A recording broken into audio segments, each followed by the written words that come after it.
नमस्कार, मी कीर्ती गायकवाड. स्वागत आहे आपलं आय न्यूज 28 मध्ये. चला तर मग जाणून घेऊयात महाराष्ट्रातल्या ताज्या घडामोडी. बिबट्या आढळला मृत्यू अवस्थेत, सावनेर तालुक्यातील गोसेवाडी शिवारातील घटना. खापा. सावनेर तालुक्यातील गोसेवाडी शिवारात एक बिबट्या मृत्यू अवस्थेत असल्याची माहिती गोसेवाडी येथील पोलीस पाटील पद्माकर भोंडे यांनी वनरक्षक अश्विन काकडे यांना फोनद्वारे कळवली. त्यांनी लगेच ही बातमी वन अधिकारी सचिन आठवले यांना सांगून गोसेवाडी येथे जाऊन मोक्यावर चौकशी केली.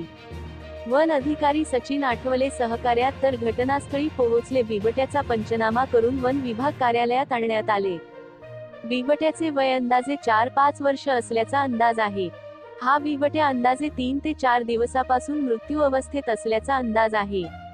आठवड्याभरापासून कन्हान नदीला लागून असलेल्या परिसरात व गोसेवाडी परिसरात बिबट्याचे कित्येक नागरिकांना दर्शन झाले होते. वन विभागाने वन्यजीव संरक्षण कायदा 1972 च्या कलम 9 अन्वये अज्ञात आरोपी विरुद्ध गुन्हा दाखल केला.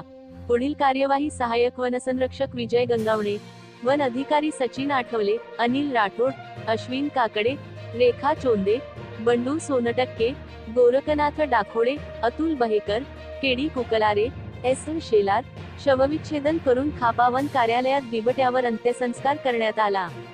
प्रतिनिधी पुरुषोत्तम नागपूरकर, सावनेर तालुका ची रिपोर्टर.